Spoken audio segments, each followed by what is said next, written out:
بسم الله الرحمن الرحيم، صلاة والسلام على رسول الله. أهلا وسهلا بكم في فيديو جديد من قناة مملكة الجزائرية. اليوم إن شاء الله رجعت لكم بحلوة جديدة. جبت لكم وصفة طرونش باتيسري بذوق الشوكولا على طريقة المحلات الكبرى.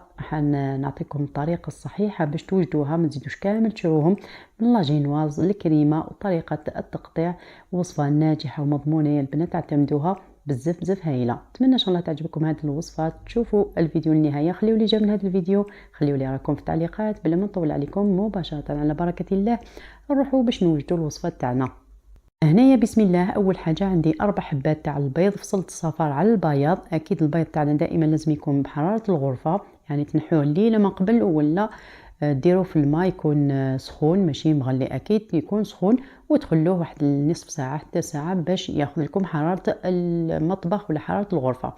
كما قلت لكم فصلت البياض على الصفار. بالنسبه للبياض درت له رشه تاع الملح ونبدا نطلعه هكذا غير يبدا يطلع. نضيف له نصف كاس تاع السكر، بالكاس تاع 240 مليلتر اللي هي 100 غرام البنات تاع السكر الحبيبات. وماء السكر تاعنا راح نضيفوه على دفعات، ما نديروش دفعه واحده وحنا نخلطو حتى وين يطلع لنا جيدا هذا البيض. القاعده دائما اللي نقولها لكم انكم باش تعرفوا بلي بياض البيض تاعكم طلع، راح تقلبوا الاناء تاعكم تلقاوه ما يزغدش هذاك الوقت. البياض راه يعني طلعتوه جيدا. هنايا بعد ما نطلعوا بياض البيض جيدا كما قلت لكم ديروا هذه الحركه هذه. يعني الا ما سحناش هذاك البياض البيض معناتها راه خلاص نحبسوا يعني من الخفق. هنا بالنسبه للصفار تاعي درته تاني وحده، ضفت له 2 ملاعق من هذاك البياض اللي طلعناه مع السكر ورشه تاع الملح. نضيفوه غير 2 ملاعق ونبقاو نخلطوا حاجه قليله برك هنايا ماشي بزاف. ونضيفوا 2 ملاعق كبيره تاع الزيت، يعني الملاعق تاعنا ما يكونوش فايضين البنات تاع الزيت. نخلطوا هذاك الزيت مليح مليح. درت هنايا كميه تاع لافاني، ملعقه صغيره تاع لافاني، تحبوا تستعملوا السائله ولا البودره. اكيد النواشف كامل نصفيهم ولا نغربلهم يا البنات كي نجيو نخدموا لاجينواز تاعنا. هنا عندي كميه تاع الفرينه اللي هي نصف كاس تاع الفرينه مع 4 كاس تاع الكاكاو. بالميزان عندي 70 غرام تاع الفرينه مع 30 غرام تاع الكاكاو البني المر. هنا راح نديروا الفرينه والكاكاو بالتناوب. اكيد بعد ما نغربلوهم حتى ولا غربلنا الكاكاو عفوا من قبل مع الفرينه لازم نعاودو نغربلوهم في هذه المرحله. كما قلت لكم نضيفوهم بالتدريج وبالتناوب. هنايا في المرحله الاخيره ولا كي تبقى لكم شويه تاع الفرينه ضفت ملعقه صغيره تاع خميره الحلويات اللي هي 5 غرامات. نفس الشيء لازم نغربلوها ونخلطوه. هنا ماشي شرط تخلطوا بالباتور البنات، ولا من الاحسن تخلطوا بيديكم ماشي بالباتور كما درت انايا. مي معليش هكذا باش ما يطيرلكمش، يعني هذا الخليط ما يطيرلكمش على برا. ومن بعد هنا نكملوا غير بالضرب اليدوي. نجيب هذاك بياض البيض اللي طلعناه راح نضيفوه ثاني على دفعات لهاد المكونات. في البدايه راح نديروا هكذا حوالي 3 ملاعق كبيره من هذاك بياض البيض ونخلطوا بسرعه عادي، يعني نخلطوا خلط عادي. ومن بعد كي يبدا الخليط تاعنا يخفف يعني يكون ثقيل، كي يبدا يخفف نديروا ولا نخلطوا برفق. هذا الخليط لازم نخلطوا من تحت للفوق وحنا غير بشويه، فقط الدفعه الاولى تخلطوها يعني بسرعه كما راكم تشوفوا، ماشي شرط يعني تخلطوها بسرعه بطيئه. مي الكميه المتبقيه اللي تبقى لنا تاع بياض البيض راح نخلطوه غير بشويه من الاسفل للاعلى كما راكم تشوفوا في الفيديو. اكيد الفيديو ديما نقول لكم انا نزربوا وانتوما يعني ديروا غير بالعقل. هكذا هنا الخليط تاعي بدا يخفف، راح نروح معاه غير بشويه باش لاجينواز تاعي ما تطيحليش في الفرن وتعطيني الخفه يعني في الفرن بعد ما تطيب. طبعا بنفس الطريقه نكملوا قلت لكم على دفعات هذاك البياض البيض ونخلطوه غير بشويه. طبعا هذا الوصفه ناجحه يا البنات 100%. الاخوات اللي ما تنجحش معهم وصفه لاجينواز تعتمد هذه الطريقه راح تنجح معها 100%. هنايا بعد ما خلطت هذاك البيض جيدا، جبت هنايا السنيوه تاعي اللي هي الابعاد تاعها 30 على 40 سنتيمتر. فرشتها بورق الزبده، دهنتها قبل بشويه تاع الزبده هكذا باش يلصق لي الورق، ومن بعد غلفتها بورق الزبده ونفرغ الخليط تاعي كيما راكم تشوفوا. اكيد نسويه جيدا في السنيوه تاعي. هنا حاولوا تسووه مليح مليح باش يجيكم كامل مستوي، ماشي جهه طالعه وجهه هابطه. ودائما نقول لكم يعني في الاخير ديروا لي زيكزاك هذوما اللي راكم تشوفوا فيهم في الفيديو باش تجيكم السطح مستوي.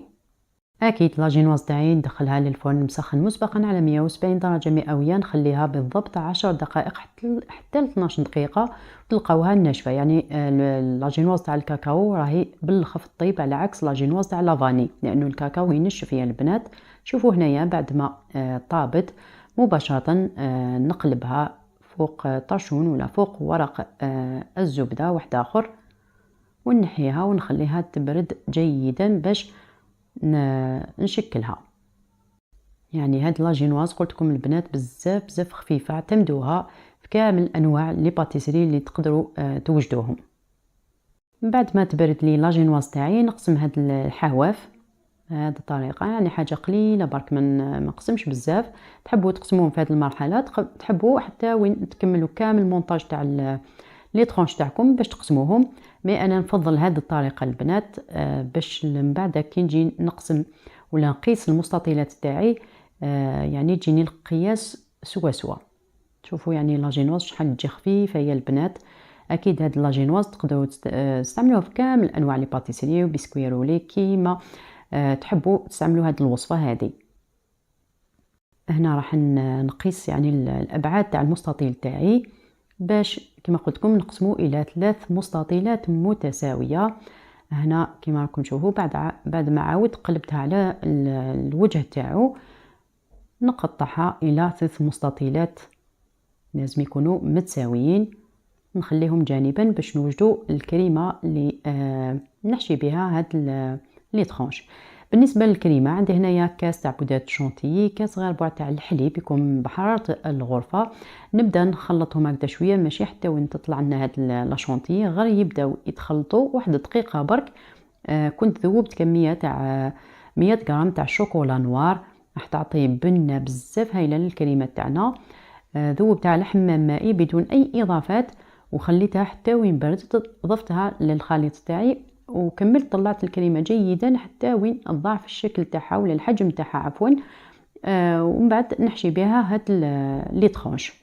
هنا جبت هاد الورق هدايا ولا هاد الكرتون، نحط الطبقه الاولى ولا المستطيل الاول من البسكوي، شربته بكميه تاع السيرو بذوق القهوه. أنا بالنسبه لهذا السيرو درت كاس تاع السكر، 2 كيسان تاع الماء، حطيتهم فوق النار يغليو مده 8 دقائق، النار تكون متوسطه. طفيت عليهم كي طاب هذاك السيرو ضفت له ملعقه صغيره تاع قهوه سريعه الذوبان، كيما تقدروا ديروا عطر القهوه، تتماشى بزاف مع هاد الوصفه يا البنات.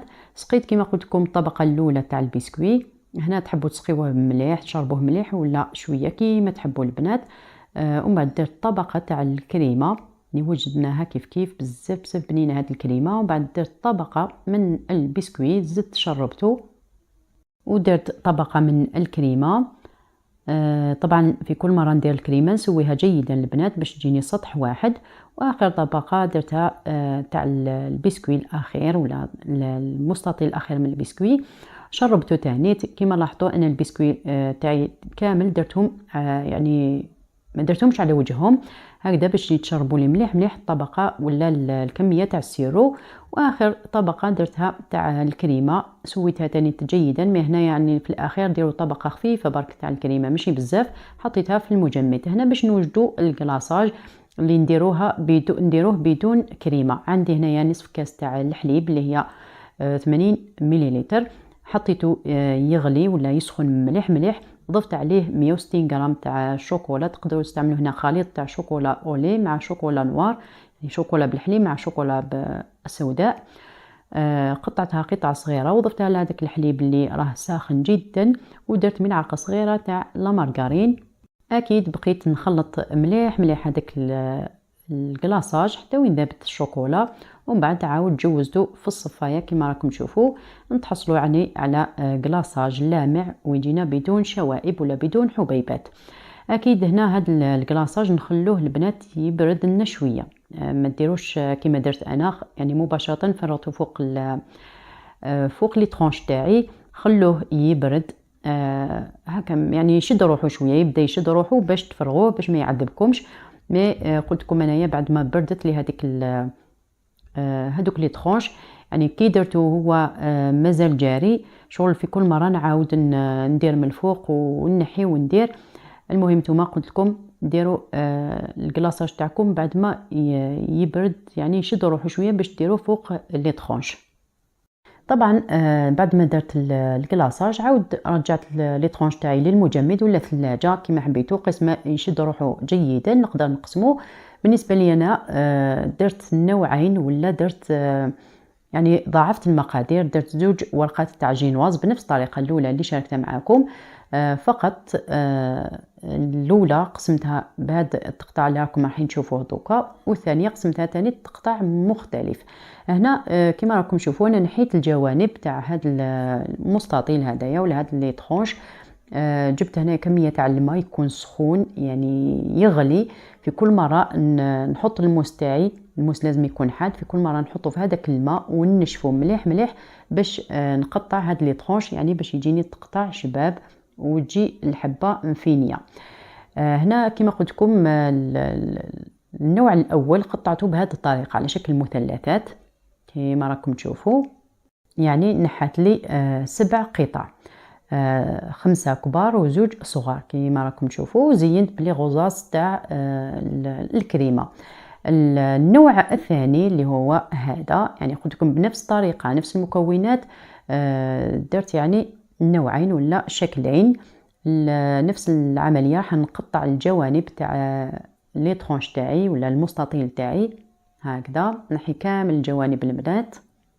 اكيد الجوانب ما نرموهمش يعني ناكلوهم تانيت. بالنسبه لهاد لي طرونش هادو البنات حطيتهم في المجمد على عكس لي طرونش الاولين، يعني كانوا غير في الثلاجه. نتوما شوفوا يعني اذا كان تقدروا تقطعوها وهي جامده راح يجيكم تقطع خير وخير، وإلا ما قدرتوش تخلوهم يعني يبردوا مليح مليح في الثلاجه باش تقطعوهم باش يجيكم تقطع شباب. هنا فقط نقول لكم ونعاود لكم الموس تاعكم في كل مره تحطوه في الماء يكون سخون ولا تسخنوه بالشاليمو. حطوه في الماء يكون سخون وبعد تمسحوه بهذاك بطاشون يعني تاع كاغط، ومن بعد تقطعوه كما راكم تشوفوا يجيكم تقطع ولا اروع. يعني انا درت قلت لكم نوعين ودرت يعني 2 ورقات تاع لي جينواز، في كل ورقه فيها 4 حبات تاع البيض. هنا اكيد نفس الشيء نزينهم بوردات من هاد الكريمه اللي توقع لي، وزينتهم تاني كاين هادو لشكل مثلثات زينتهم بشويه تاع نسكافي وحبيبات تاع النوازيت اللي كنت حمصتها شويه، وهادوك اللي جايين مستطيل زينتهم بحبيبات تاع الشوكولا لي ميني ميكس مع شويه تاع السكر الملون ذهبي باش فقط نكسروا لا كولور. شوفوا يعني النتيجه راهي قدامكم من البنات، صدقوني وصفه ناجحه ومضمونه. الا جربتوها ما تزيدوش كامل تشريوها من برا، ناكد لكم على هذا النقطه.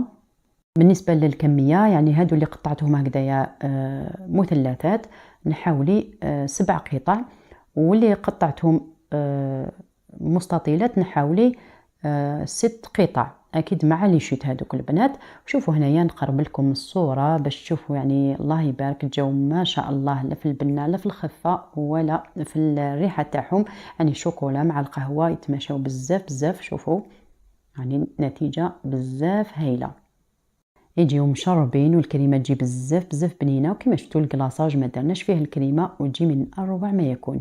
ننصحكم البنات تجربوا هاد لي طرونش وتجربوا هاد لاجينواز بهذه الطريقه تعتمدوها. دائما نقول لكم الا عجبتكم الوصفه دعموا الفيديو بجيم، بارطاجيوه للاهل والاحباب هكذا باش تعمل فائده. والى الملتقى في فيديو اخر بحول الله. دمتم في رعايه الله وحفظه. السلام عليكم ورحمه الله.